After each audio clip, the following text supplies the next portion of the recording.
My dog Daisy is a fantastic decision maker. She might run almost entirely on impulse and instinct, but this doesn't put a stop to any of her decision making. I see it daily every time I take her for a walk. Around her, the world is full of colour and intrigue, all literally wafting its way up her long snout. If she sees something, she wants to know about it immediately. I've seen her run greyhound-like, she's a cocker spaniel, across a field only to stop, sometimes in mid-air, needing to sniff something out. Her decision-making is impeccable. She sees something or smells something and she's off to find out more about it. She makes that decision in a split second without a care in the world. I love Daisy for this. She never stops to think of the consequences. She never stops to think if she's got the time. She never stops to consider if this is a good idea. She just does it. At times it's infuriating, and there's almost nothing that I can do to get her back once she's committed to a decision. If she smells something interesting, then she's hell-bent on finding out more about that smell, and if she does like the smell, then she'll rub and roll herself all through it. Unsurprisingly, we can't go about our lives making decisions like Daisy, although to be honest, I've witnessed a few humans who appear to act this way. And this is the beauty of being human. We can make our decisions in a manner that isn't full throttle, instinctual, or impulsive. Yes, we do make decisions from time to time based on a gut feeling, an instinct that often we have no idea where it comes from.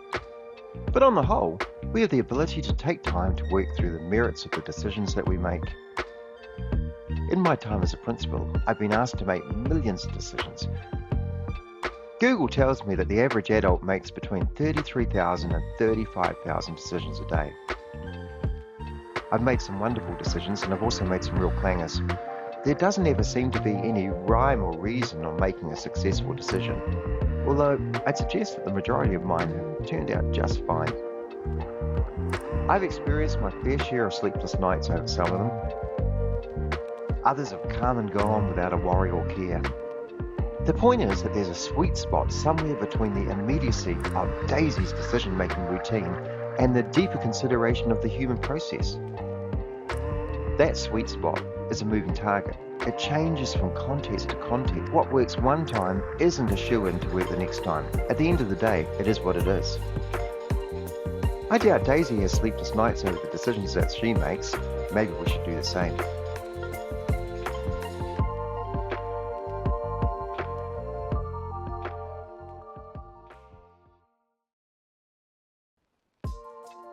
Hi everyone, it's my pleasure to bring you this leadership module. Today we're talking about the art of making a decision and why it's important as a leader to take time to consider your own decision-making processes and how it might affect those around you.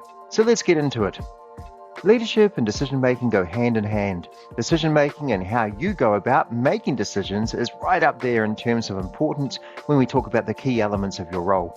You're called upon to make tough decisions, often under pressure, and everyone around you is banking on you to make quality decisions. No doubt that being a leader is pretty mighty tough. There's really no sugarcoating it. But it's the quality of your decision making, and particularly during difficult situations, which really have an impact on the people that you lead. Often you're expected to make decisions even when you don't have all the information.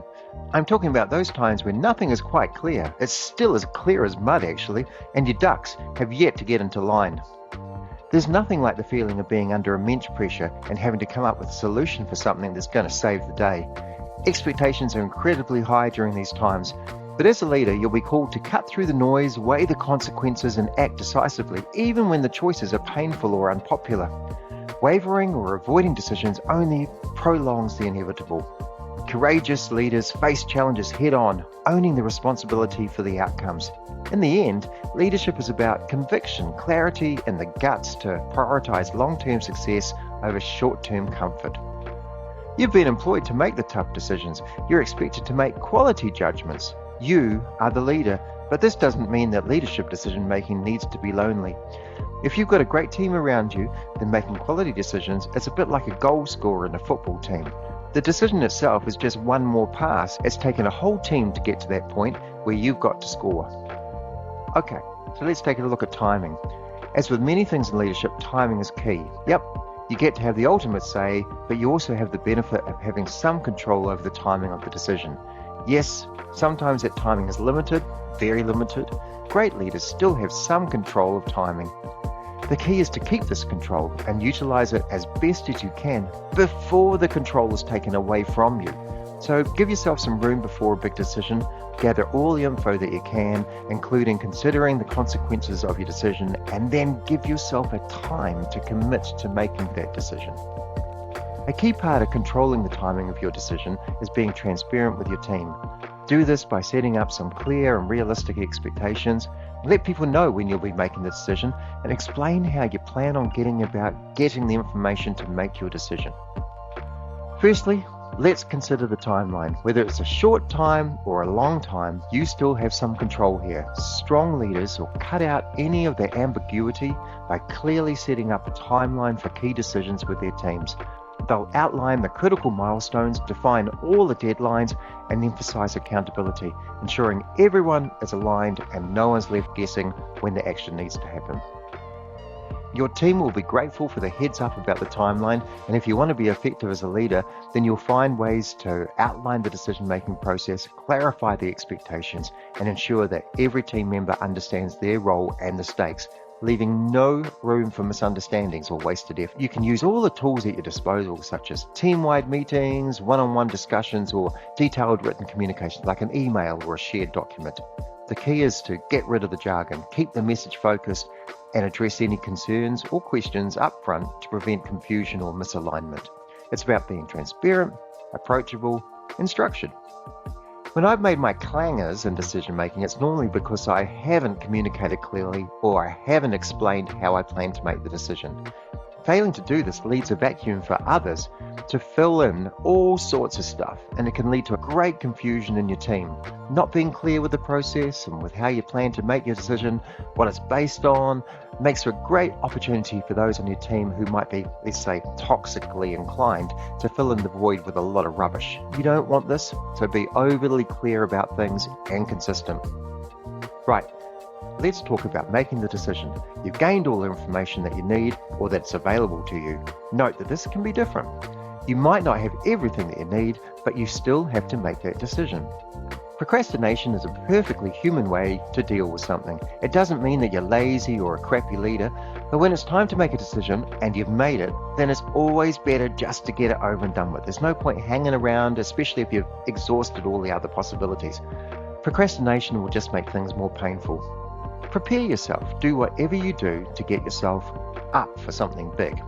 Maybe you have a cup of coffee, maybe you go for a walk, maybe you meditate, I don't know. But give the decision process a finite time for it to occur, and then factor in some time for you to get your thoughts together before it's time to act. And then once the decision's been made, well, commit to that. Commit to the choice that you've made, and commit to letting everyone else know. If you followed a transparent and authentic process, your team will be right behind you. And just as importantly, they'll still be right behind you if, once more information comes apparent, you need to change your mind. Take a little time to remember that most decisions, even the toughest, are very unlikely to be the end of the world sort of stuff. Keep perspective. You can do this by taking a peep into the future. Will this matter in 2 weeks' time? Will it matter in 2 months, 2 terms, or 2 years? Stay calm and breathe. This seems like a good opportunity to talk about your team and how important it is to foster a supportive environment. This environment is as important to them as it is to you. Support should flow both ways. Trust, inclusion, mutuality, and respect. It's all crucial. If you don't have these sorts of things in your team, then making decisions, the really big decisions, really are fraught. This is where fertile ground for those 3 a.m. terrors that you might experience rise up from time to time. Once the decision's been made, make time in the not too distant future to review the decision. Although some of your team might still believe that because you've made the call, they'll be just as happy to hang you out to dry if it all goes pear-shaped. The reality is, you've followed a process that has led to a team-made decision. You've just rubber-stamped the end part. And as I said, don't be too proud to change course if you need to. Yes, it's annoying and you might feel that you've wasted a whole heap of time and energy, but if you're emotionally aware enough, you'll understand that decisions come and go, and attaching yourself too much to any one of them can only be soul-destroying. Okay, so we're almost there. Decision making can be tough. Yep, there's no doubt about that. Some decisions might even be life-changing for some. That's incredibly difficult and challenging for sure. But if you keep everyone informed and monitor the progress, then it's all likely to be fine in the long term. And for most decisions, the long term is relatively a short time frame. Remember to ask, will it matter in 2 weeks' time, in 2 months' time, in 2 terms' time? Chances are it won't, and you'll be on to worrying about some new decision that has to be made. One final note, this is from Maimonides. The risk of a wrong decision is preferable to the terror of indecision. Yep, being indecisive can be very problematic, not just for you, but also for your organization.